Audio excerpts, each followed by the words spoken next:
Buenos días, señores.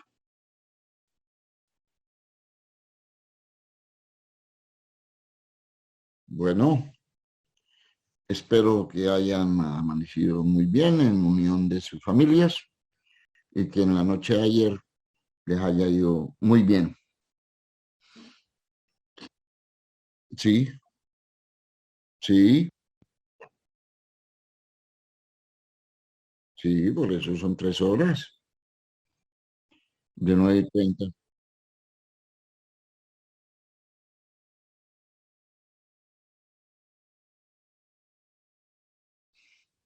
¿No?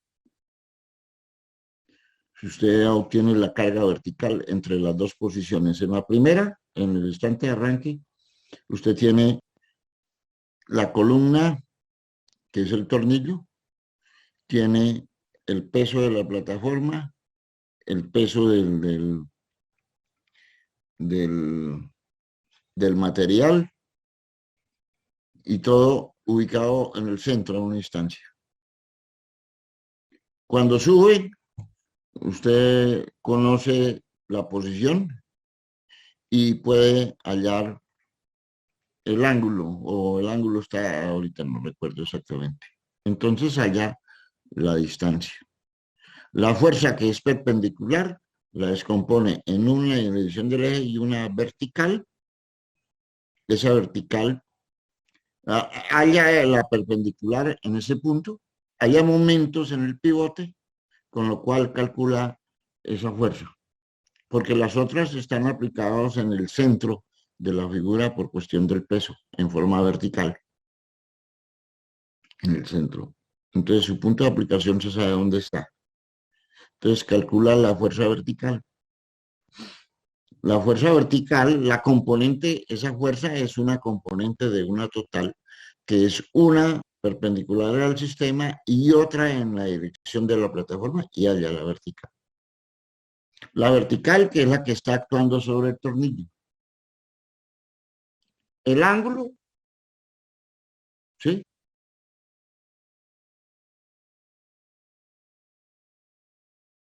Sí, eh,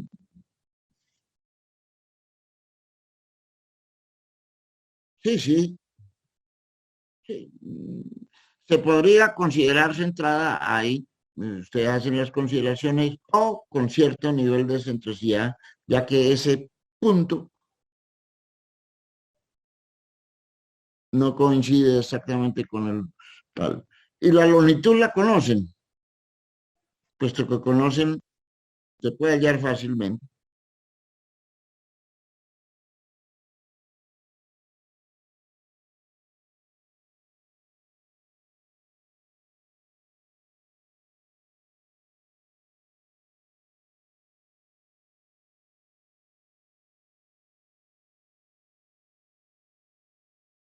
Aún se comporta como una columna. Lo que pasa es que es una columna corta.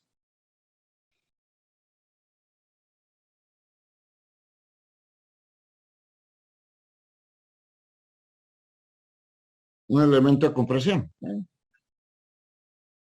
Mm. Pero si lo trabajaba por la secante, por cierto grado de excentricidad, era independiente. Entonces, haya los valores de esfuerzo en los dos puntos. Haya los valores de esfuerzos críticos. Mm.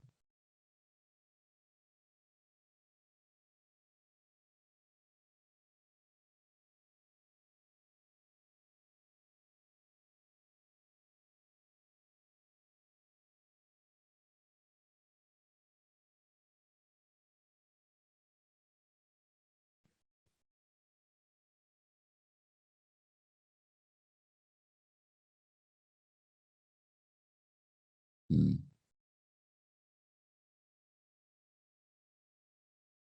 Mm.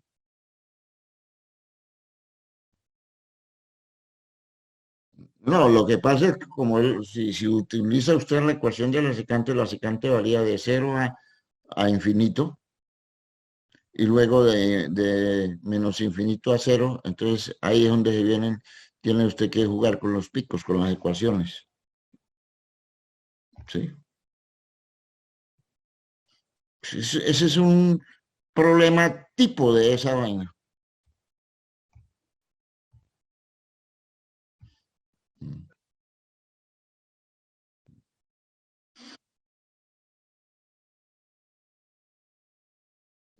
Peor,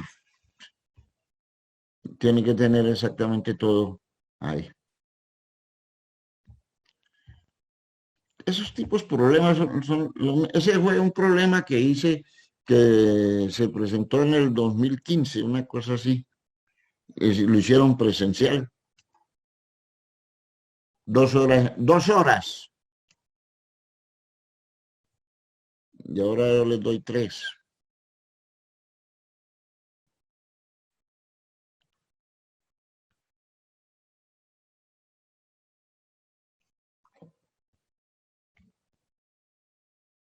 2 horas porque era en el salón de clase y la clase tiene 2 horas continuas. Ahí se van a entregarlo así. 2 horas. Y ahora le da 3. Más que suficiente. Bueno, miraremos qué hicieron. Cuál fue el análisis que hicieron respectivo. En la clase anterior estábamos hablando de los resortes y hicimos una clasificación muy somera, muy rápida. Primero, barras a torsión. Segundo, resortes de alambres o helicoidales. Tercero, resortes de láminas. Y cuarto, resortes espirohelicoidales. Hablamos en primera instancia de la barra a torsión, que se utiliza con bastante frecuencia, que actúa, es una barra sometida a torsión, que se utiliza con cierta frecuencia, pero es una barra que tiene que tener las características de que sea elástica, tal que el material tenga el área bajo la curva, o sea, una resiliencia grande para que pueda soportar la torsión. De lo contrario, pues se tuerce definitivamente, que entraríamos en el campo plástico, o se rompe. Y entonces, bajo esas dos circunstancias, pues ya no sería un resorte. El resorte es que se deforma y cuando se quita la carga, regresa a su posición original.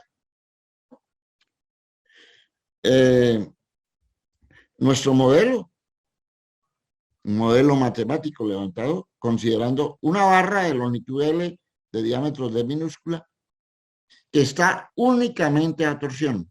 Por eso es que colocamos este soporte aquí muy cerca del sitio donde se aplica el torque.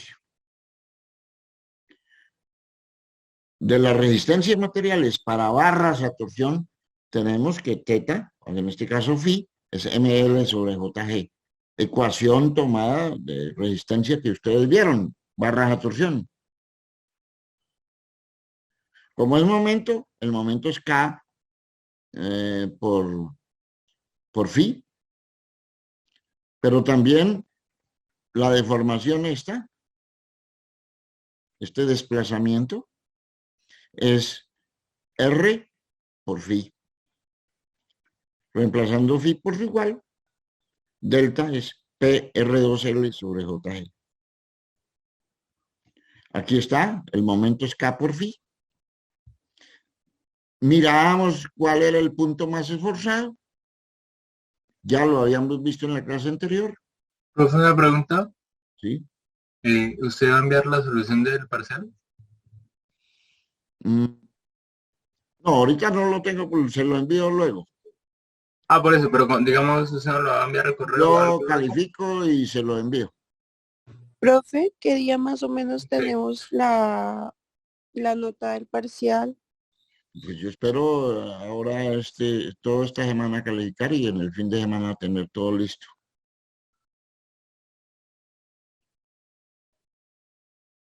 ¿Sí? Y recuerde que el otro ya viene próximamente porque antes del 20, en el 22 o el 23 tenemos el parcial de esto. porque el 27 tiene que tener las notas, tenemos que tener las notas definitivas. Recuerden la programación.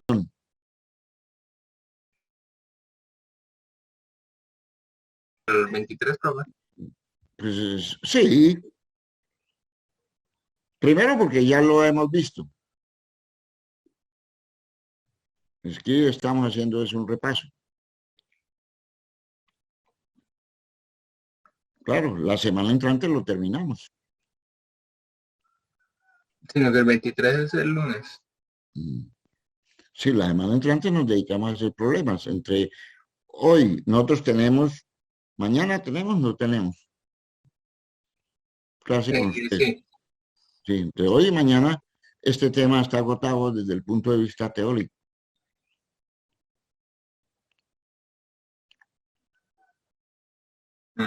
Listo. Entonces, estamos analizando, ya lo hemos visto en la clase anterior, que habrá un efecto de cortante producido por el momento, que llamamos tau sub S, y un efecto cortante producido por la carga. Cuando hemos trasladado la carga a ese punto, tenemos la carga, un corte directo. El corte por torsión, TR sobre J o MC sobre J, ya lo sabemos. Y el corte directo es P sobre A, la carga P dividido por el área. Sumamos los dos y en la suma, eso lo hemos visto en la clase anterior, sumamos, nos queda la ecuación así, o escrito de otra manera si definimos C como D mayor sobre D menor, donde D es 2 veces R. Entonces la ecuación queda así. Esto que está entre paréntesis, luego lo simplificamos como K sub S. 1 más 0,5 sobre C. Esta es una forma de la ecuación que a veces la encontramos en los libros así. O si utilizamos la teoría de la elasticidad, lo único que cambia es el tau directo por la teoría de la elasticidad. Entonces aparece esta ecuación donde gamma es el coeficiente de Poisson, que para los aceros es 0,3. Para otro material, bronce, aluminio, cobre, etcétera, vamos a las tablas y reemplazamos el valor. Pero como la mayoría de los resortes son de acero, por eso trabajamos con este. Hacemos la simplificación y nos queda el corte directo así.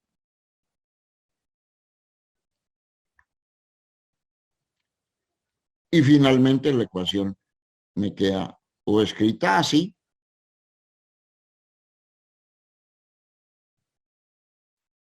escrita así. El corte directo también lo puedo escribir así.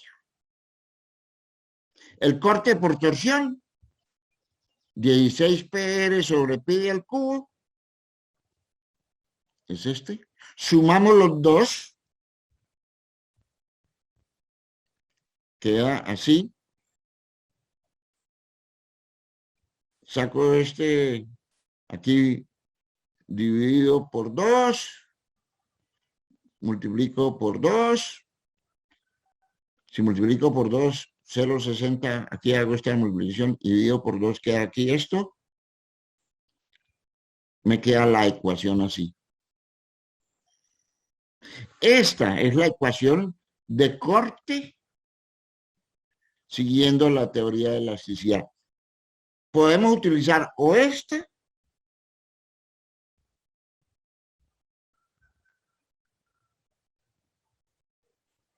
o esta.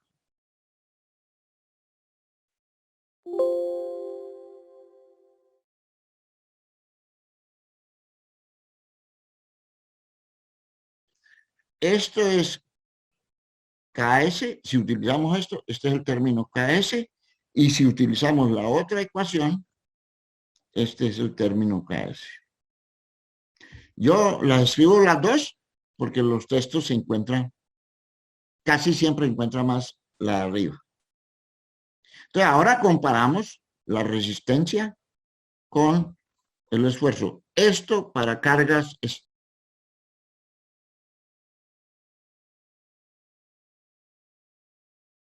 me da la resistencia al corte, magnífico. Conocemos este valor. Y aquí conocemos el esfuerzo, luego tenemos nuestro factor de seguridad. Pero, entonces, apelamos a las teorías de falla. Teorías de falla de máximo esfuerzo cortante, S sub I S, o sea, este término igual a 0,5 de S sub I, que el S sub I, la resistencia a la referencia, sí nos la dan, y si no la tenemos, vamos a una máquina de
metiéndolos en una caja.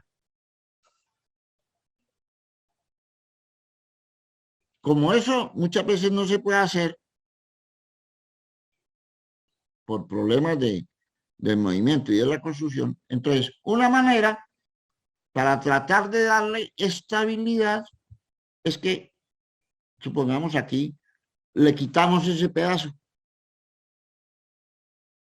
Y aquí abajo le quitamos ese pedazo, tratando de hacerlo plano. Ese proceso, que es lógico, tiene que hacerse en una máquina especial para esto, nos queda entonces el resorte así. Ese proceso se llama rectificar o amolar un resorte. Y en ese instante, si contamos las espiras, son diferentes a las que trabajan. El número total de espiras, 1, 2, 3, etcétera, sería las activas más 1. Es decir, las activas son menos 1.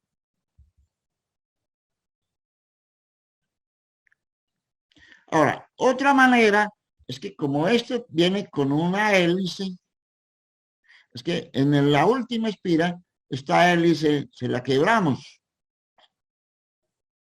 Tratamos de aplanarla.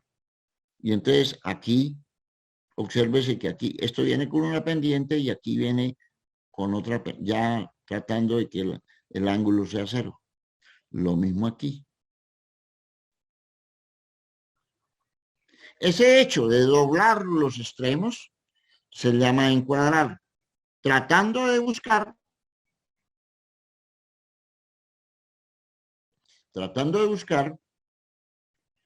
eh,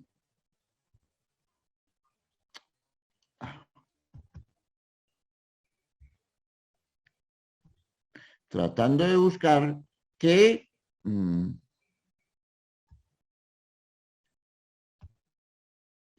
que los resortes queden estables. Si solamente se hace el encuadrado, el número total de espiras es las que trabajan, o sea, las activas, más 1, 5. Ahora bien, si hacemos al tiempo las dos cosas, el resorte es mucho más estable. Lo colocamos en una superficie plana y el resorte se queda sin ningún problema. Es decir, si encuadramos, si viene así, y le hacemos este proceso, y además recortamos, entonces el extremo queda así. En ese instante, el número total de espiras es igual a las que trabajan más 2. Y eso se vería por encima así. Esto es lo más común que se hace para cuando tenemos máquinas y queremos darle estabilidad al resorte. Son los resortes de las válvulas, por ejemplo, de las culatas. Resortes de válvulas en general. Entonces, esa es la situación con respecto a los acabados de los resortes helicoidales.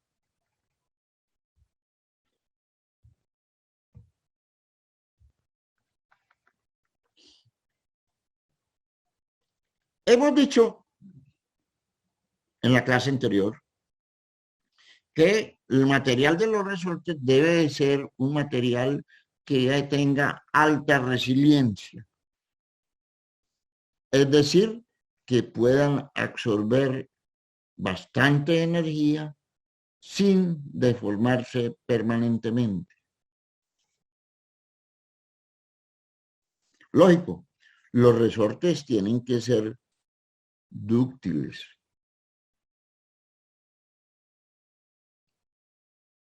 Para que permitan la deformación del mismo, pero no permitan, si la carga no sobrepasa determinado valor, estén en el campo elástico, sin pasar al campo plástico. Y entonces el resorte, cuando lo comprimo, se deforma, y cuando le quito, la fuerza regresa a su condición original. Entonces hay algunos materiales que reúnen esas características. Uno, aceros al carbono. Pero no son todos los aceros al carbono. No son los aceros de muy bajo carbono, que serían dúctiles, pero su área bajo la curva de esfuerzo de formación es pequeña, entonces su capacidad de almacenar energía no es tanta. Serviría para resortes donde las cargas son pequeñas, pequeñitas. Entonces, los de acero al carbono, hablamos de acero al carbono del orden del 6.6 al 1% de carbono. No podría ser de más carbono, porque recuerde que en la medida, en el diagrama de temperatura contra contenido de carbono, el diagrama hierro-carbono, si ustedes lo recuerdan, tenemos nuestro punto eupectoide que está en el 2%. En el 4%. Y se definen, por definición, las fundiciones, aquellos aceros que tienen un contenido de carbono del más del 2%.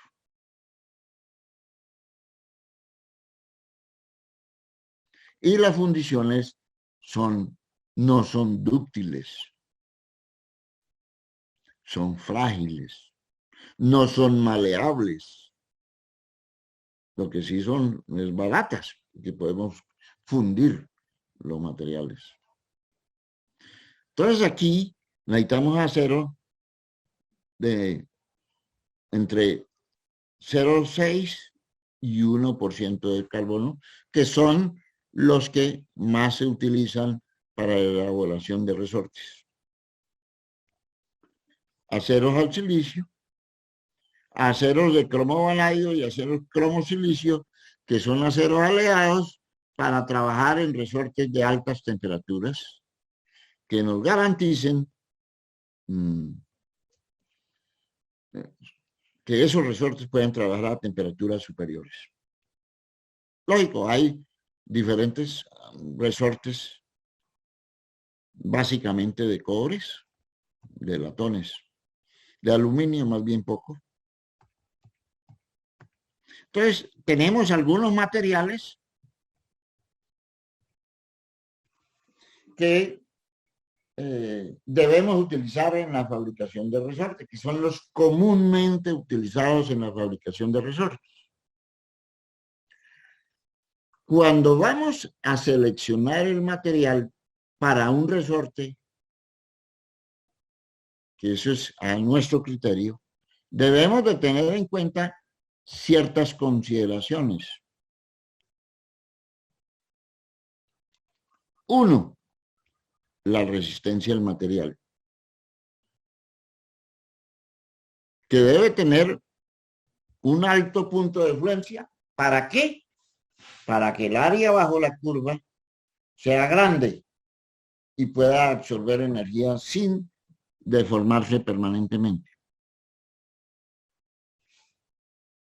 Debemos de observar cómo está aplicada la carga. ¿Qué tipo de carga es? Como en todo problema. ¿Qué tipo de carga es? ¿Es carga muerta? ¿Es carga viva o variable? ¿Cómo varía? ¿Varía suavemente o varía bruscamente? Debemos de conocer, lógico, las condiciones de operación. Cuando hablamos de condiciones de operación, estamos hablando de la temperatura en la cual va a trabajar, en este caso, el resorte. Y lo mismo, el medio en el cual va a trabajar. Realmente el medio incluye la temperatura, pero cuando hablamos del medio es la calidad del medio. ¿Es polvoriento? ¿Es corrosivo? o qué? ¿Cuáles son realmente las condiciones de operación? ¿Para qué? Para poder seleccionar el material para que cumpla su función en ese medio y a esa temperatura a la cual va a trabajar. A veces se requiere la conductividad eléctrica, lógico, el peso del producto. Recuerde que muchas veces el factor peso es condicionante de un diseño. Y finalmente el costo. El costo que nos permite ser sí o no competitivos en nuestro diseño. Lógico, todo diseño, cualquier decisión de ingeniería tiene un impacto financiero. No debemos olvidarnos de eso porque muchas veces nos dedicamos a calcular y seleccionar materiales y nos olvidamos de los impactos financieros que ese material nos tiene, que nos puede valer 2, 3 veces o más de otro material que bien podría servirnos para los mismos usos. Entonces debemos de tener cuidado con ese aspecto del costo. Entonces vamos a hablar específicamente de los resortes a compresión. Entonces, antes de hablar de los resortes de compresión, hablemos más en detalle de los materiales. Los materiales más utilizados nos los trae el libro de Hanro en la tabla 16.1 y cualquier otro texto también nos los trae. Como usted observa, acero alto de alto carbono, conocido como cuerda de piano, pero en muchos planos, en muchas partes, realmente el nombre técnico no es cuerda de piano, sino ASTM A228. Así es como se encuentran en planos. Cuando dice ASTM 228, A228, estamos hablando de un acero de alto carbono. Tiene el módulo de elasticidad 30 por 10 a la 6 PSI, lo que significa 2.1 por 10 a la 11 Newton por metro cuadrado, o 2.1 por 10 a la 5 Newton por milímetro cuadrado, que es megapascales, o 2.1 por 10 a la 6 kilogramos fuerza por centímetro cuadrado. G, el módulo de elasticidad, hoy conocido como módulo de rigidez para el corte, 11.5 por 10 a la 6. Este acero de alto carbono está entre 0,7 y 1% de carbono.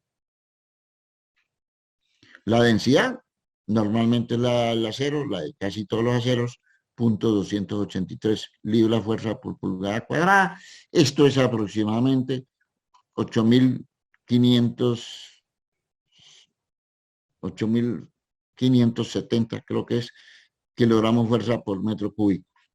La máxima temperatura a la cual puede trabajar, 250 grados Fahrenheit.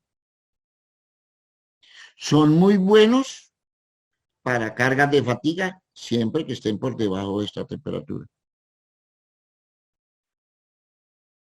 El más típico de todos es el IC1085, acero para resortes, contenido de carbono de 0.85% de carbono.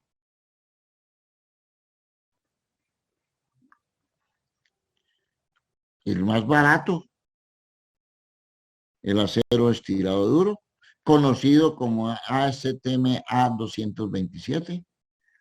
El módulo de elasticidad y el módulo de rigidez es el mismo, la densidad es la misma, la temperatura de operación es el mismo, pero obsérvese que aquí yo le escribí el contenido de carbono está por debajo de 0,7, 0,5 a 0,7, y el típico es el IC1066. Son los materiales con los cuales se fabrican todos los resortes que vemos por ahí de uso general. El material es barato,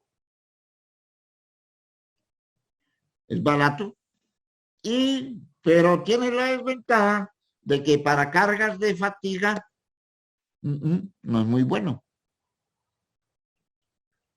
O sea que si yo tengo una carga de vida infinita, ese tipo de resortes no me sirve. Me servirá, digamos, para 50.000, 100.000 ciclos de carga. Porque se rompe como consecuencia de la fatiga. Su costo es el más barato de todos. Aquí una comparación.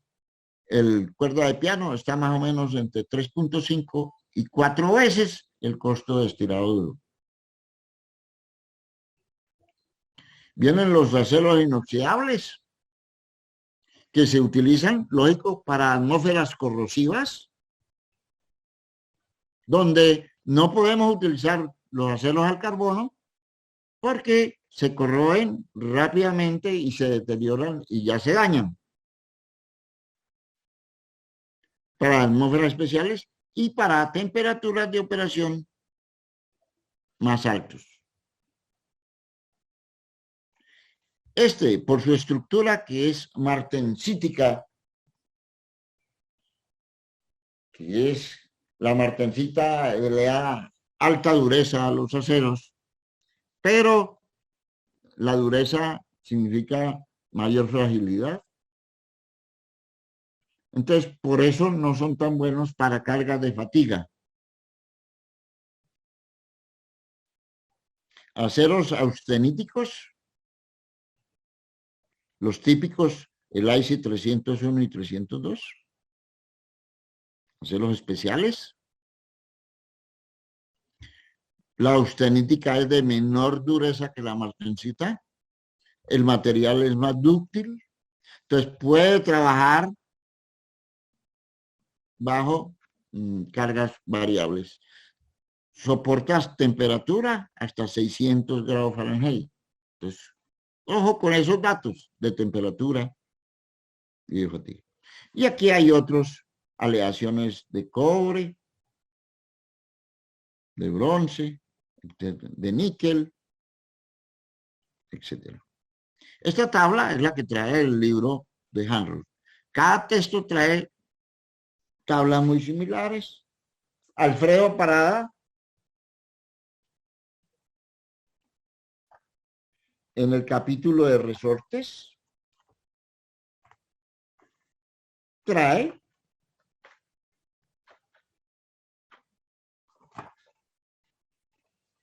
una tabla donde nos dice selección de materiales para resortes.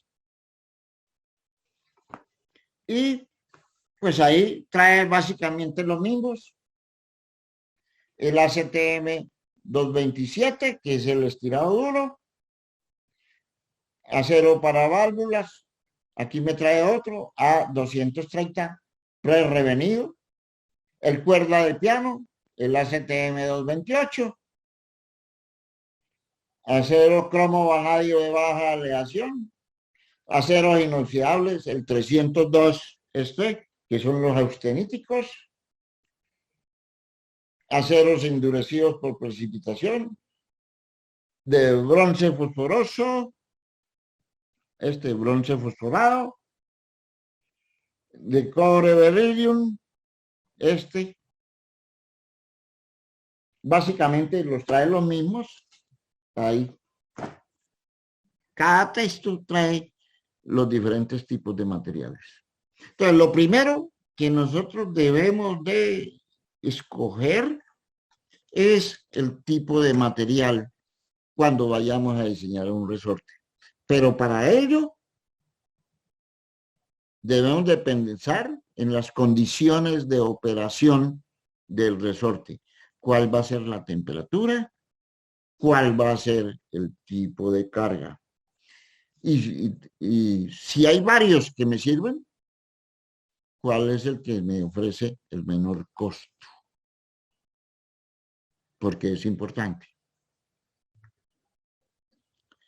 para seleccionar alternativas. Y muchas veces se calcula con diferentes y se analizan los costos, las condiciones, los pesos, etcétera, para poder definir exactamente cuál es el resorte que necesitamos. Entonces, tenemos esas propiedades. Ahora bien, para resortes, resulta que la resistencia del material, aquí no habla para nada de la resistencia, observen esta tabla. La resistencia del material es función inversamente proporcional al diámetro del resorte.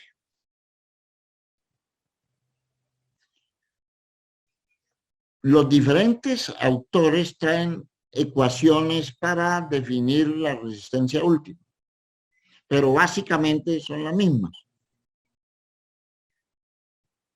Hanrock me define la resistencia última como una constante A sub P por D elevado a la M, donde A sub P es un valor constante que depende del tipo de material. D es el diámetro del alambre, no del resorte. Y M es un valor constante que depende del tipo de material. Entonces, no conocemos hasta ahora ni A sub P ni M. Para ello, Hanrock nos trae, y yo lo tomo de ahí, la siguiente tabla. Que Hanrock lo toma de diseño de resortes del grupo Barnes, la compañía. Y entonces aquí está cuerda de piano, revenido de aceite, estirado duro, cromo vanadio, cromo silicio. Y entonces nos define los diámetros en los cuales se fabrican los alambres, porque los alambres para resortes son calibrados. Ya sea en pulgadas o en milímetros.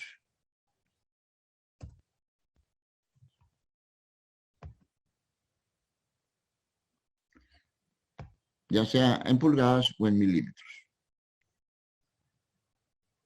Y a su vez, para cada tipo de material me define el valor del exponente M y me define los valores de A sub P.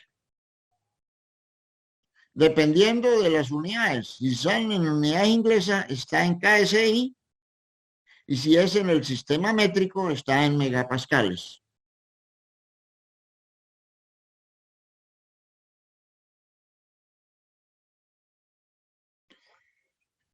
Y así para cada tipo de material. Entonces, cuando nosotros escogemos un material, inmediatamente definimos el valor de M y inmediatamente definimos el valor de A sub P, lo cual nos permite calcular necesariamente la resistencia última a la tensión para ese material con este diámetro con el cual hemos trabajado.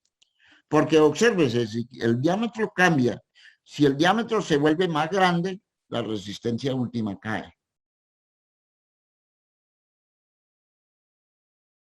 Entonces tenemos la resistencia última.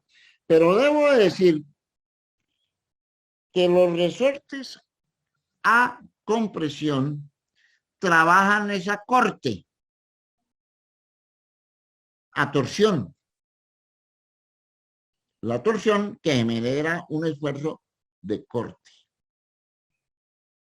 Por tanto, vamos a necesitar no la resistencia última de la tensión, sino la resistencia última, la resistencia a la afluencia, porque la necesitamos ahí, porque estamos en el campo elástico, a la resistencia, a la afluencia, al corte.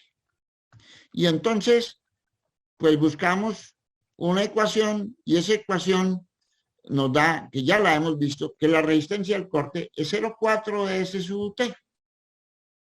Sencillamente, aquí calculamos S sub T y aquí S sub S. Entonces, vamos a analizar lo que ocurre en los resortes a compresión. Tenemos un resorte que está sin carga. La altura de ese resorte sin carga, pues es altura libre, HL. Está construido con un alambre que tiene un diámetro D y tiene una forma tal, que es helicoidal, que el diámetro medio del resorte es D mayúscula. Y la distancia entre dos espiras consecutivas lo llamaremos paso. Y el ángulo de la inclinación de la hélice con respecto a la normal al eje es el ángulo de la hélice plana. Si nosotros cargamos el resorte y lo cortamos en un punto, pues tendremos esta figura. Este resorte, de acuerdo a lo que hemos dicho, el número total de espiras es igual a NA.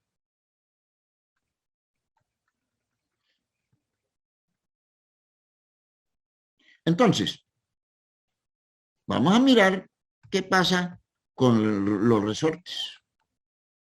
Supongamos que tenemos este resorte que no está cargado. Un resorte que tiene cierto número de espiras totales que será NA, NT.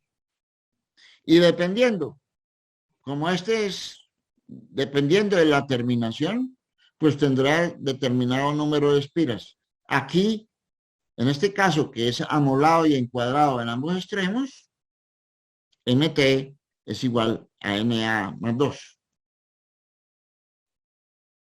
Ahora, ese resorte que sin carga tiene una longitud, altura libre, o longitud libre,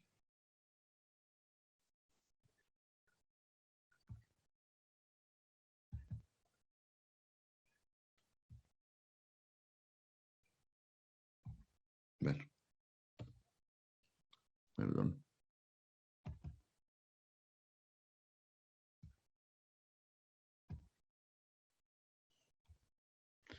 Longitud libre. Ese es el resorte. Si yo le aplico una carga, que será la carga máxima que le voy a aplicar, el resorte que estaba aquí se deformó hasta aquí. Y la altura que inicialmente tenía, que era la altura libre, ahora quedó aquí. Que será la altura de trabajo y la deformación que sufrió será la deformación de trabajo.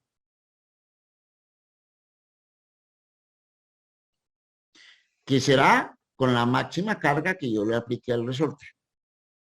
Sin embargo, voy a considerar que a esa carga la sigo creciendo. Y llega el instante que la carga es tan grande que las espiras todas se juntan, se pegan. Esa carga en la cual las espiras se pegan se llaman carga sólida. Y la altura del resorte en ese instante es la altura sólida. Y la deformación que ha sufrido desde sin carga hasta esa condición es la deformación sólida. Es lógico que la carga de trabajo nunca puede ser igual a la carga sólida. Pero de todas maneras debemos de chequear, buscar la carga sólida para que en el evento que por cualquier circunstancia haya una sobrecarga y el resorte llega a esta condición, no se parta. Entonces aquí podemos ver muy fácilmente que la altura libre es igual a la altura de trabajo más la deformación de trabajo y esa a su vez igual a la altura sólida más la deformación sólida.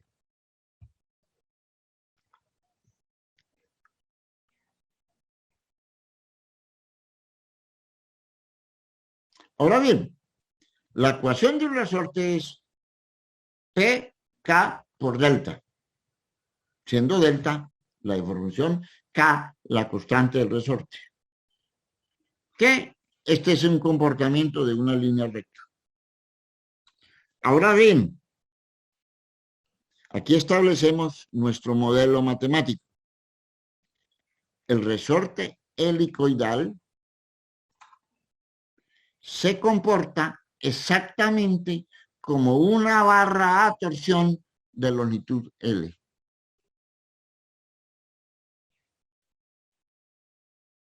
Y entonces, las ecuaciones de las barras de torsión siguen siendo válidas. Y la ecuación me decía que la deformación era Rφ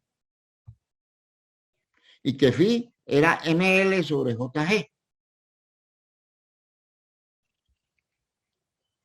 Por tanto, si reemplazamos esto allá, la deformación es RML sobre JG. Si reemplazamos M, a ver si tengo la gráfica aquí. No. Entonces, si miramos esta situación, al producir un corte aquí,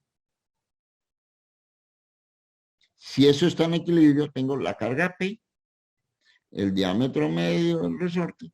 Debe haber una reacción para que la sumatoria de fuerzas en Y sea igual a 0, una reacción igual a P en ese punto de corte. Y debe haber un momento aquí que debe equilibrar el momento de la carga externa, que será P por D medios, que es R. Entonces, el momento será P por R.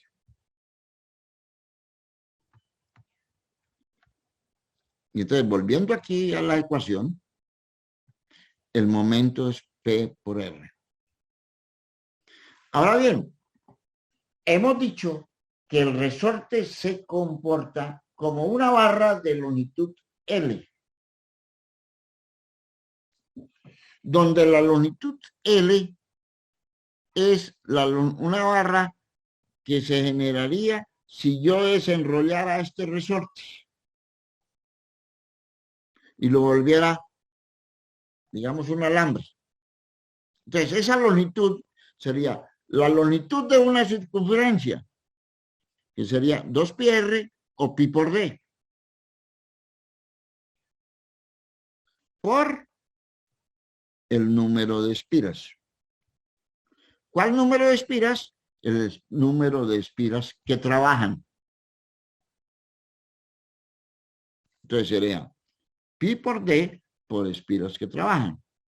J, momento polar de inercia. ¿De quién? Del alambrito. Sabemos por definición de J de una sección circular que es pi d a la cuarta sobre 32.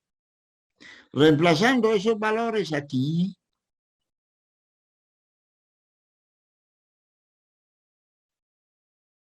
PR por R, PR2, L, JG.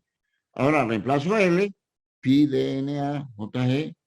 Reemplazo J, hago las operaciones, me queda 64 PR al cubo NA de a la cuarta, donde NA son las espiras activas.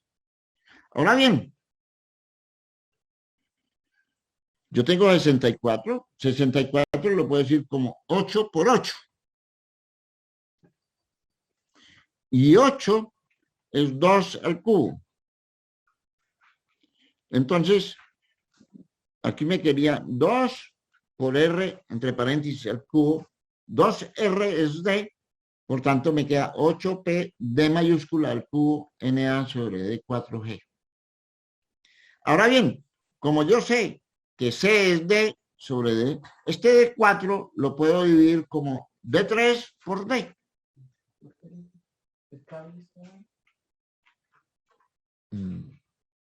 Una maleta. D por D. D por D. Entonces me queda D al cubo aquí y D al cubo, D minúscula al cubo, D sobre DC Entonces me queda 8pc al cubo na sobre dg. Son diferentes formas de escribir la misma ecuación. Ahora, como yo conozco P y conozco delta, puedo calcular K, la constante del resorte, que es P sobre delta. Reemplazo delta por su igual y puede ser escrita así, puede ser escrita de otra manera. Ese es el valor de la constante del resorte.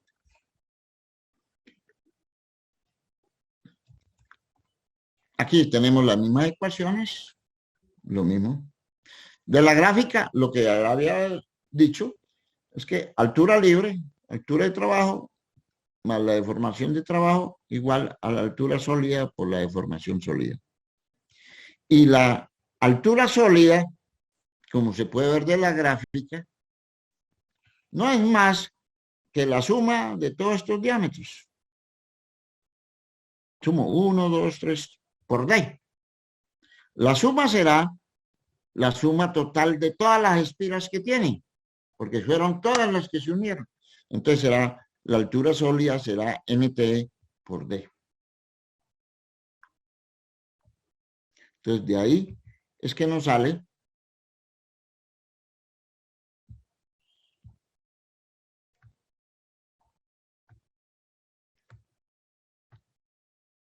esta ecuación.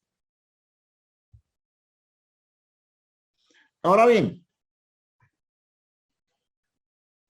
sabemos de la gráfica que hemos visto que la deformación sólida es mayor que la deformación de trabajo. Donde la deformación de trabajo es la deformación que se genera con la carga máxima de trabajo. Entonces, se recomienda que la deformación sólida sea mayor o igual a 1.2 veces la deformación de trabajo. Esa es una recomendación.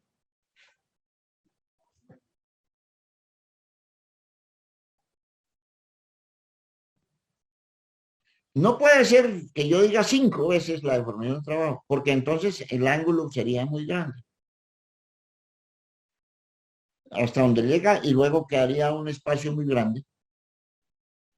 Entonces, preferiblemente estar en 1.2, deformación sólida igual a 1.2, la deformación de trabajo, y estar más o menos en ese valor o un poquito más, pero preferiblemente 1.2. Ahora bien, ¿cuánto vale la deformación sólida? Ya hemos dicho que es esto, pero ¿qué es la deformación sólida? Si miramos la gráfica,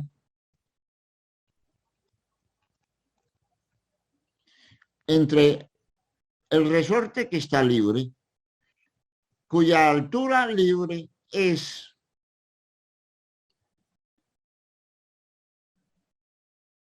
las espiras, más cierta cantidad de huecos.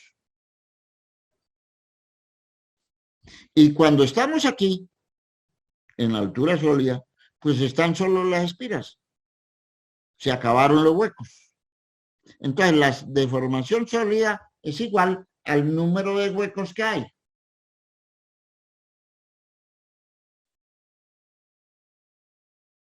El número de huecos que hay por la distancia de cada hueco.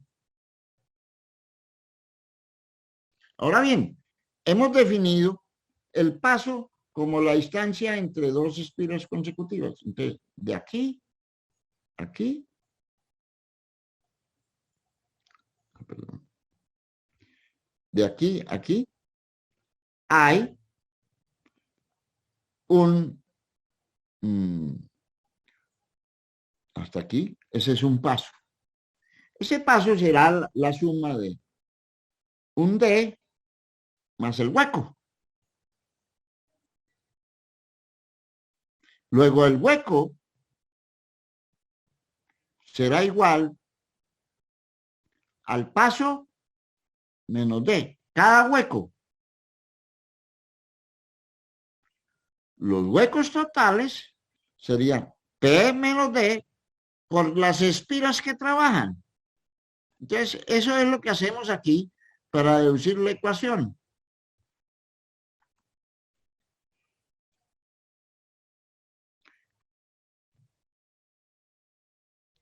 Entonces, la deformación total, la altura sólida,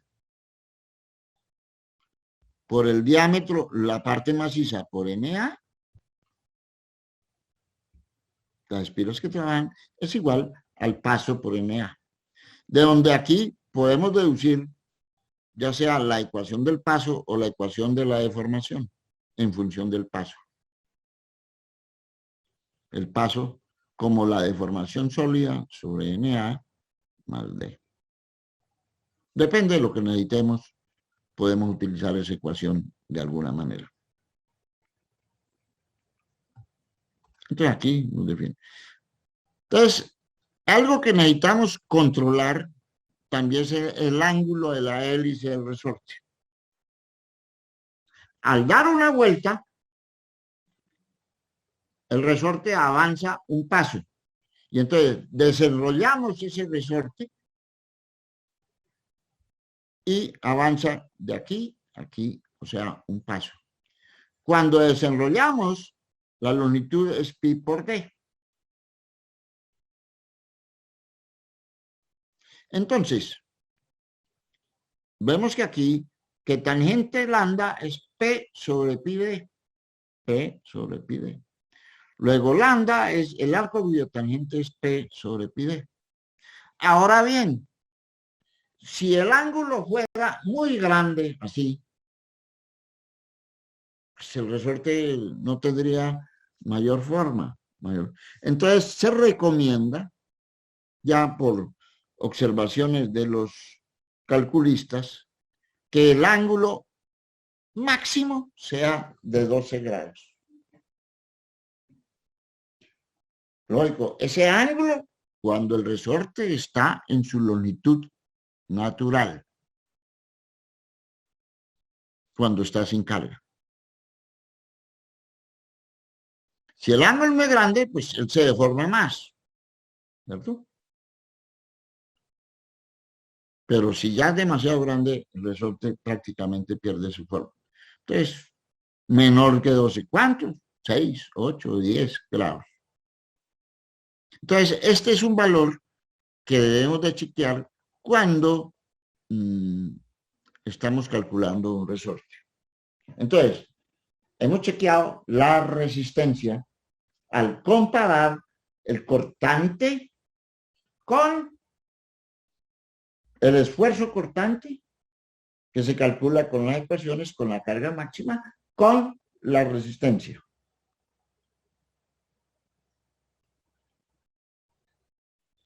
Hemos chequeado, debemos de chequear también que el ángulo del resorte que nosotros estamos diseñando no sobrepase los 12 grados.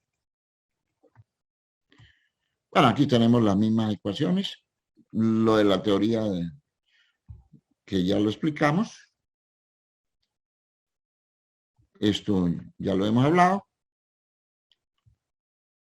Debo decir que a esta explicación, el punto de máximo esfuerzo en los resortes a compresión está aquí en el interior del resorte.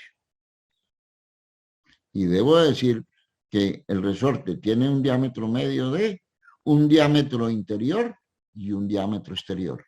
Nosotros para el cálculo trabajamos con el diámetro medio.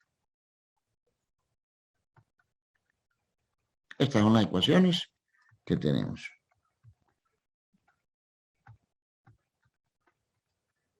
Ahora, también debemos chequear si por alguna razón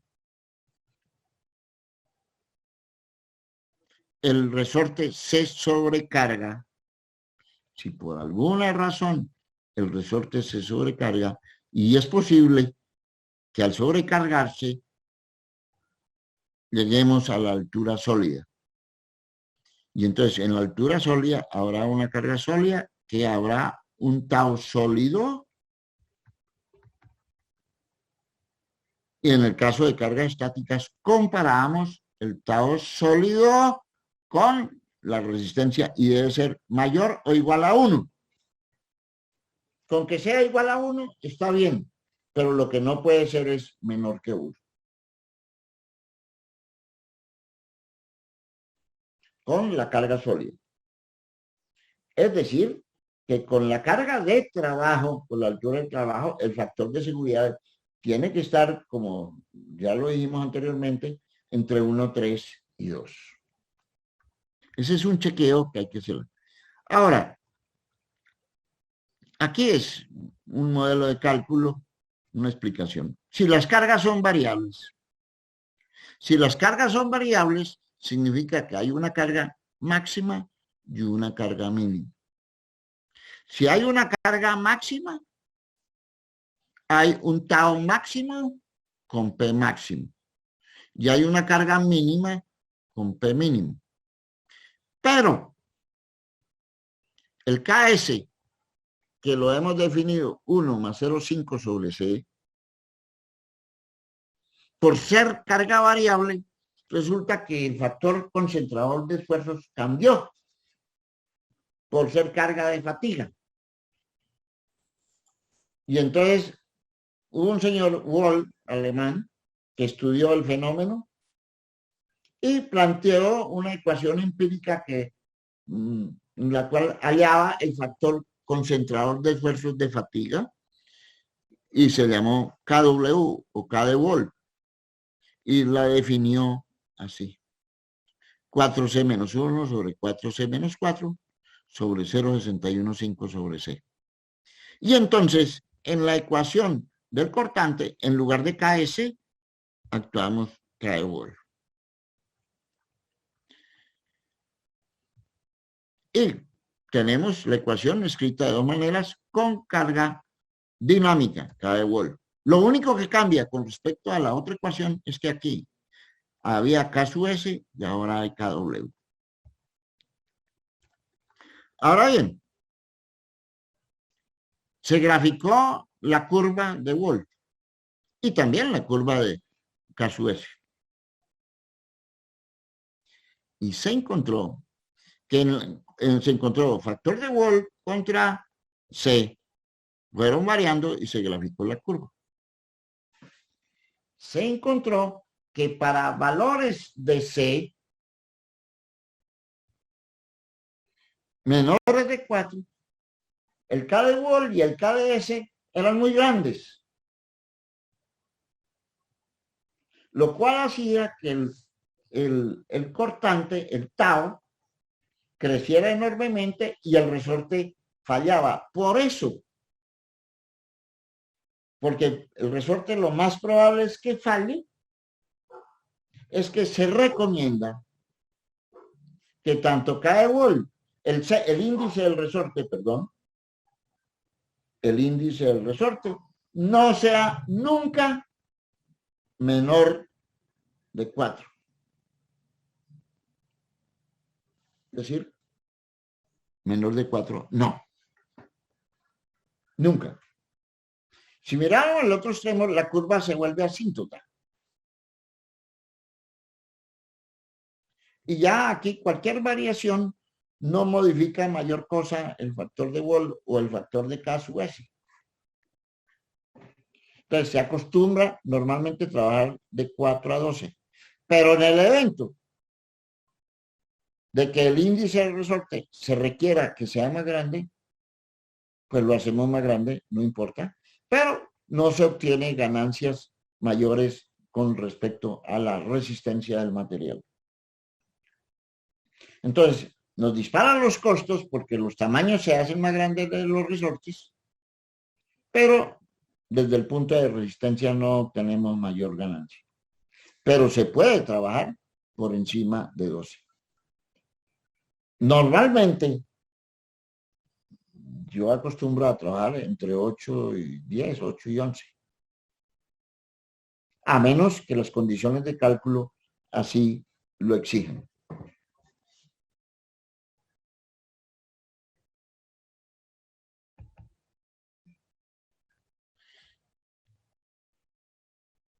Bueno, aquí lo que ya habíamos dicho.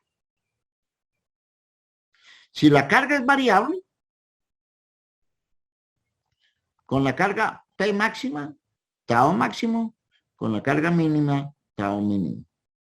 Si tengo el máximo y el mínimo, obtengo el medio y el alternativo. Recuerden que he dicho que los resortes de compresión únicamente trabajan, sus espiras trabajan única y exclusivamente al corte.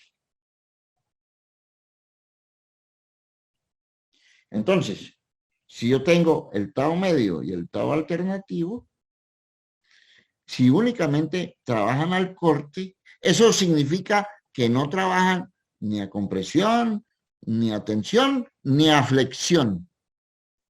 Únicamente y exclusivamente al corte. Y entonces, si la carga es de fatiga, debo utilizar la ecuación de Soerber con la teoría de falla de Mohr o de Maisis. Y la teoría de Soerber es esta. Y si únicamente trabaja a corte, eso quiere decir que este término es cero. Por tanto, la ecuación que se debe cumplir es esta.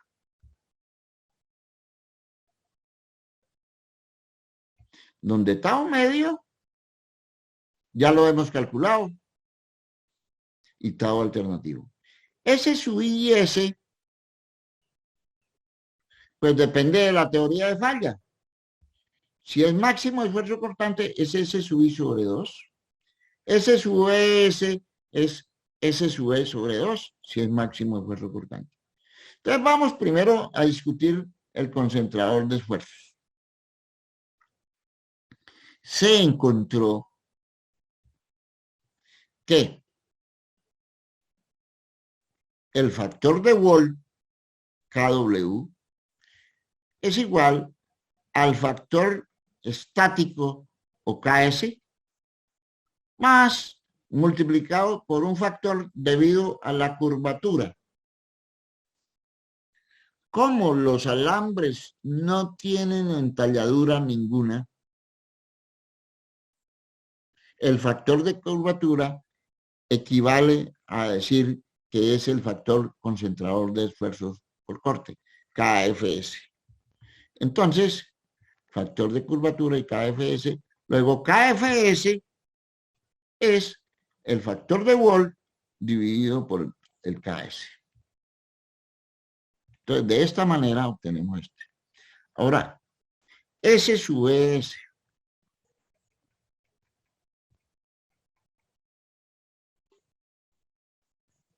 Bueno, aquí tenemos lo que ya hemos dicho. S sub S. KL, KC, KD, KT, KC, KM, S sub E, prima S. Entonces, un señor, Zimmerli, encontró algo sorprendente en los resortes para fatiga. Encontró que S sub E prima S, o sea, este término, vida infinita en condiciones ideales, para los resortes en general, vale 45 KSI o 310 megapascales si el resorte es sin granallar. Y a su vez encontró que S sub E prima S vale 67,5 KSI o 465 megapascales si los resortes son granallados.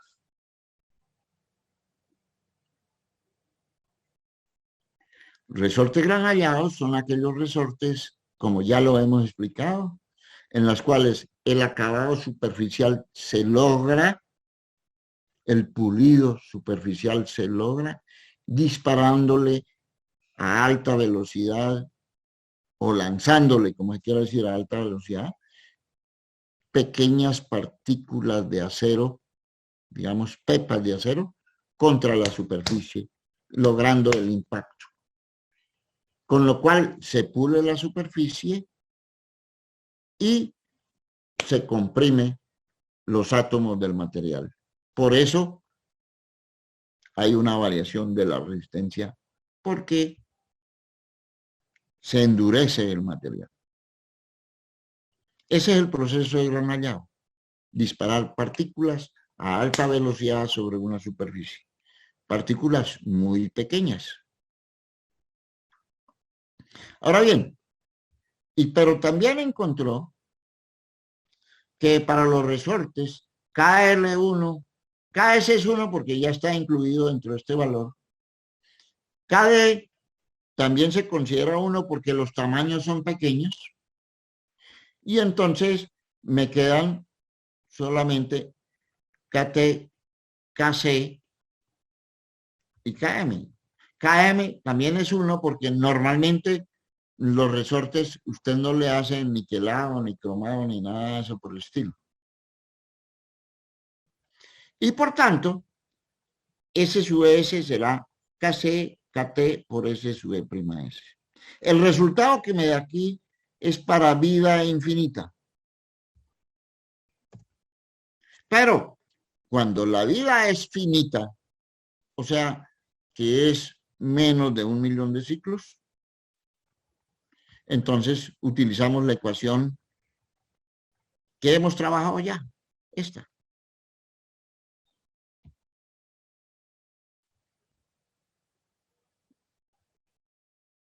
Donde aquí S sub S, pero recordando que S sub S es 0,5 de S sub T. Si no nos lo dan, porque si nos dan el dato, pues tomamos el dato que esté ahí. Y entonces el valor este de A es el que entra en la ecuación aquí,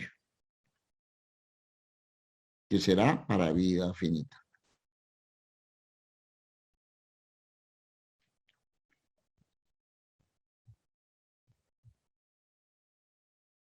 Y entonces, aquí se recomienda que N, este N tiene que ser alrededor de 2,4, cerca de 2,4, para número de ciclos menor de 10 a las 4, digamos N minúscula. Bueno, número de ciclos menor de 10.000 ciclos. N3 para 10.000 y 1.000.000. 3,8 para más de 1.000.000 de ciclos. Son recomendaciones. No debemos olvidarnos la carga sólida y hacerlo igual al S sub IS. Recuerde que cuando hablamos del resorte dijimos que eran dos cosas que debemos de chequear. El esfuerzo, cuyas ecuaciones, y la deformación, cuyas ecuaciones volvemos aquí, las desarrollamos. Lo que nos interesa es la ecuación.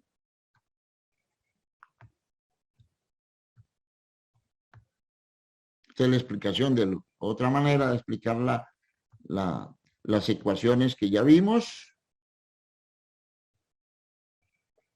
Tenemos la constante del resorte, tenemos la deformación del resorte. Son las mismas ecuaciones que tenemos adelante. Que esto es un valor muy importante, la deformación, y que debemos de tener en cuenta en el cálculo. Finalmente,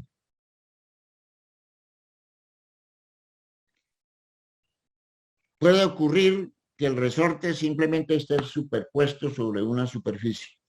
Supongamos que este sea el resorte y está colocado ahí.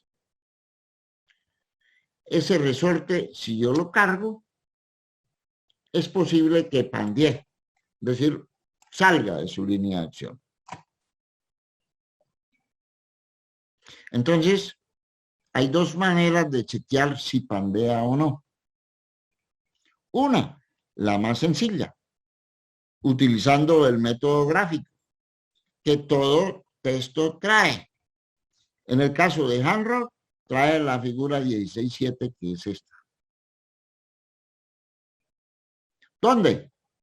En el eje de las Y viene la deformación con la carga máxima aplicada, la altura libre. Y en el eje de las X, la altura libre dividido por el diámetro medio del resorte. Y hay dos curvas. Una intermitente y una continua.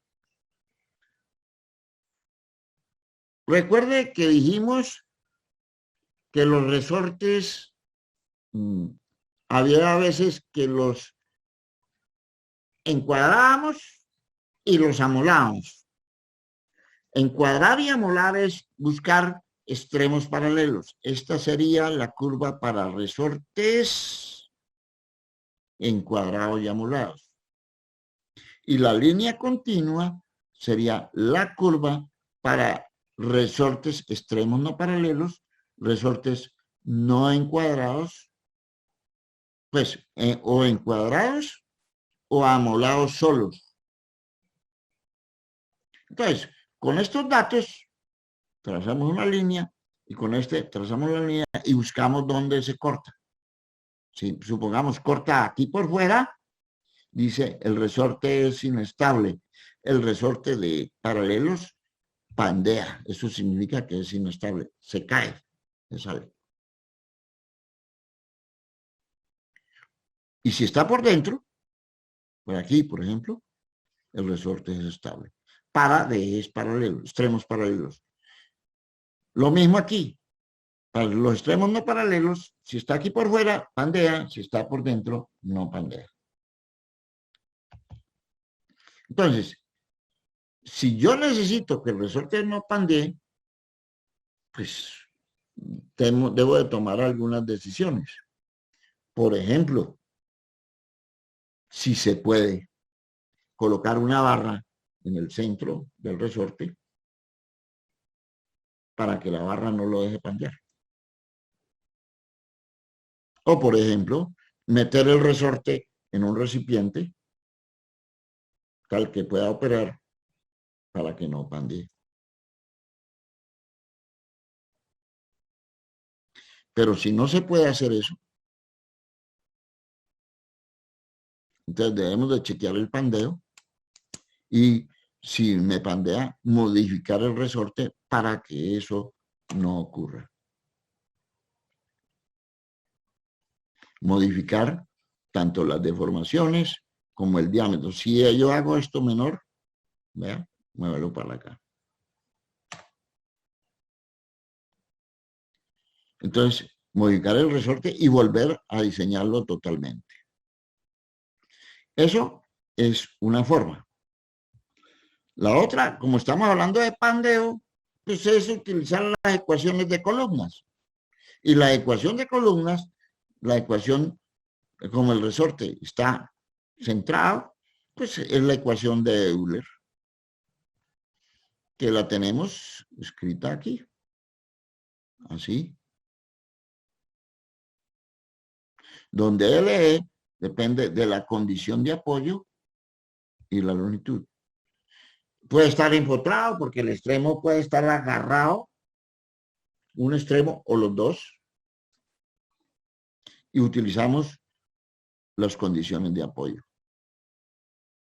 L es la longitud del resorte cargado. Pero entonces, E lo conocemos, LE lo conocemos, nuestro problema es I. ¿Cuál es el I de ese resorte? Buscamos un I equivalente.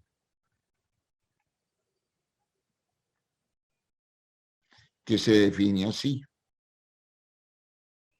Donde gamma es el coeficiente de Poisson, que para los aceros es 0,3. Na, espiras activas. L, la longitud del resorte cargado, o sea, H libre, H de trabajo. D, el diámetro de espiral. Y aquí me da un diámetro equivalente, que es el que penetra esta ecuación. Y entonces aquí obtengo una P crítica. Recuerde, teoría de columnas. P crítica es NS por P. Entonces me permite calcular P y comparo. Ese P tiene que ser menor que la carga P realmente aplicada. Este P de aquí tiene que ser menor. En el evento de que sea mayor, pues el resorte pandea. Y si pandea, ¿qué va a hacer? Volver a recalcular el resorte por otro que no pandee. Otra cosa que debo chequear es la frecuencia crítica de los resortes. Todo cuerpo, cualquiera, este lapicero, estas gafas, cualquiera, el computador, usted, yo, esta mesa, tenemos una frecuencia natural.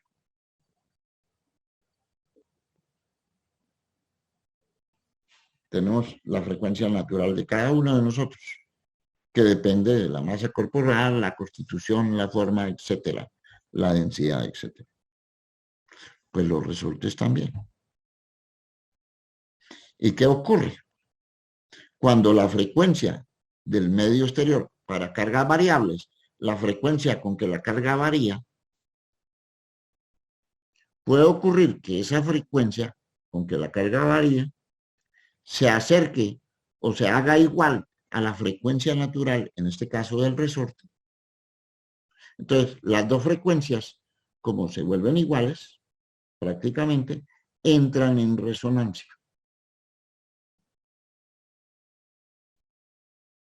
¿Y qué es entrar en resonancia? Que la amplitud de las frecuencias, si estaban así, ahora la amplitud creció y que puede crecer enormemente.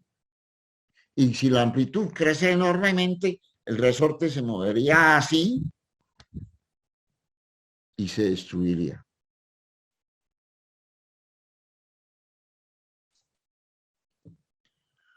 Entonces debemos evitar que entren en resonancia. Entonces, para evitar que entren en resonancia, debemos hallar la frecuencia natural del resorte. Y aquí deducimos una ecuación de la frecuencia natural dependiendo de las condiciones de apoyo.